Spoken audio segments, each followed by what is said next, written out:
আসসালামু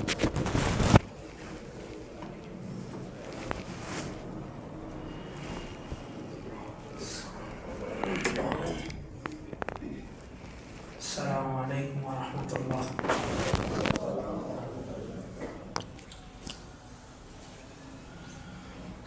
নামাজের মূল উদ্দেশ্য হলো যে নামাজের মাধ্যমে বান্দা আল্লাহর সাথে কথা বলে, সরাসরি আল্লাহর সামনে দাঁড়ায়।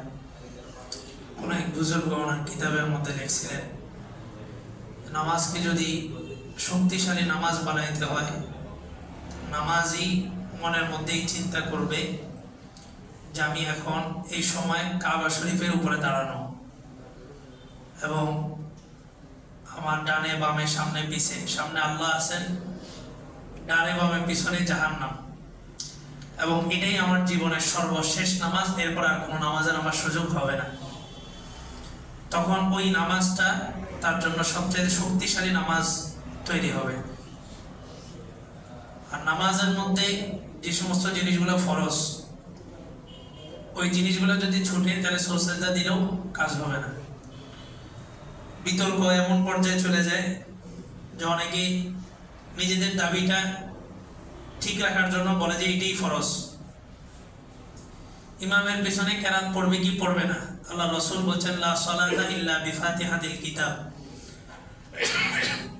সূরা ফাতিহা যে পড়বে না তার নামাজই হবে না। এখন যারা মুহাদ্দিস, হাদিস নিয়ে গবেষণা করেন, ওনারা এই হাদিসের ব্যাখ্যা একরকম বলছেন, আর 1300 বছর পরে এসে একজন গুগল দেখে, ইউটিউব দেখে সেই হাদিসের মর্ম ভিন্ন বুঝছে। সে বলে যে সূরা ফাতিহা পড়তেই হবে, ইমামের পিছনে হইলেও পড়তে হবে। ইমামের পিছনে যদি সূরা ফাতিহা পড়তে হয়, এটা কি এত আবশ্যক কেন? বলে যেটা ফরজ। কারণ আল্লাহ রাসূল বলেছেন নামাজই হবে না সূরা ফাতিহা ছাড়া। অথচ মুসলিম শরীফের একটা হাদিসের মধ্যে আল্লাহ রাসূল বলেন মান আদরাকার রুকু ফাকাদ আদরাকার রাকাআহ, যে ব্যক্তি রুকু পাইল সে ওই রাকাতটা পাইল। অর্থাৎ কেউ যদি ইমামকে আইসা তাকবীর বাঁধা অবস্থায় পায়নি, তাকবীর তাহরিমা থেকে পায়নি, দ্বিতীয় রাকাতে হোক তৃতীয় রাকাতে হোক, যে কোনো রাকাত ধর্তব্য হবে রুকু থেকে। অর্থাৎ ওই রাকাতের রুকুটা যদি আপনি পান তাহলে আপনি রাকাত পাইছেন। এখন যারা বিতর্কের জন্য নিজের মনটাকে প্রাধান্য দেওয়ার ক্ষেত্রে বলে যে সূরা ফাতিহা পড়াটা ফরজ, তারাও বলে যে রুকু পাইলে রাকাত পাইছে। তারাও এই দাবিটা মানে যে রুকু পাইলে রাকাত পাইছে।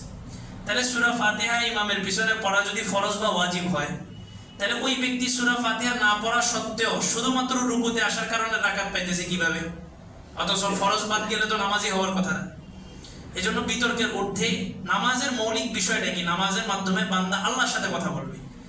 তো কেউ এটা বলার অপশন নাই যে তারাবি 8 রাকাত না 20 রাকাত, বরঞ্চ একজন মুমিন তার ভিতরে যদি বাস্তব নামাজের চিত্র যদি তার ভিতরে আসে, সেই ইমামকেই প্রশ্ন করবে যে হুজুর 20 রাকাত তো তারাবি পড়লাম, আমি কি চাইলে আরো বেশি পড়তে পারবো?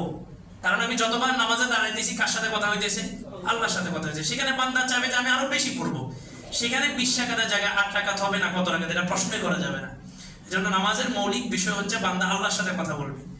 রুকু কতটুকু পাইলে ওই রাকাতটা ধর্তব্য হবে বা রুকুটা ধর্তব্য হবে? ফুকাহে কেরামের ভিতরে বিশুদ্ধ মত এটা দিয়েছে যে সুবহানা রাব্বিয়াল আযীম। কেউ বলছেন 3 বার, কেউ বলছেন ধীর স্থির ভাবে একবার পড়া যায় এই পরিমাণ। একজন আয়েশা ইমামকে রুকুতে দেখছে, তো উনি আল্লাহু আকবার নিয়ত বাঁধার পরে রুকুতে যাওয়ার আগেই ইমাম সাহেব উঠে গেছে, তো উনি ওখানে সুবহান রাব্বিয়াল আযীম সুন্দর মতো পড়া তারপরে উঠছেন, উনি কিন্তু রুকু পান নাই। এই ক্ষেত্রে আরেকটা ইম্পর্টেন্ট মাসালা হলো, আয়েশা এখানে তাকবীর দুইটা, একটা তাকবীর হচ্ছে তাকবীরে তাহরিমা, এটা ফরজ, আরেকটা তাকবীর হচ্ছে রুকুর তাকবীর, এটা হচ্ছে সুন্নাত, না দিলেও কোনো সমস্যা নেই। অনেকে এসে কি করে আল্লাহু আকবার রুকুতে চলে গেছে, উনি কিন্তু ওনার ইমাম সাহেবের সাথে 3 রাকাত 4 রাকাত যাই পাক নামাজই হবে না। কারণ প্রথম তাকবীর যেটা তাকবীরে তাহরিমা এটা ফরজ, এটা ছাড়া তো আপনি নামাজে প্রবেশই করেন নাই, তো 3 রাকাত পড়ছেন না 4 রাকাত, এটা কাউন্ট করাই যাবে না। এই জন্য যারা দেখবেন যে আল্লাহ রাসূল এটা হাদিসের মধ্যে বলছেন যে তোমরা নামাজ ধরার জন্য দ্রুত যাবা না। আমার এক মুসল্লি কয়েকদিন হাত ভাঙা ছিল, উনি খুব কষ্ট করছেন, তো ওনারা জিজ্ঞেস করছে হাতটা ভাঙছে কিভাবে? বলে যে ওযু কইরা ইমাম সাহেবকে ধরতে দৌড় দিছি, ওই সময় পড়ে হাতটা ভেঙে গেছে। অথচ আল্লাহ রাসূল হাদিসের মধ্যে নিষেধ করে দিয়েছে, এটা করা যাবে না। দেরি করে যেহেতু আসছেন, আপনার ওই ফজিলত পাওয়ার দরকার নেই, ফজিলতের ইচ্ছা যদি থাকতো তাহলে তো আপনার নামাজের 10 মিনিট আগে আসতেন। আয়েশা তাড়াহুড়া করে ইমামকে রুকুতে ধরতে গেছে, তো পড়ে হাত ভেঙে গেছে।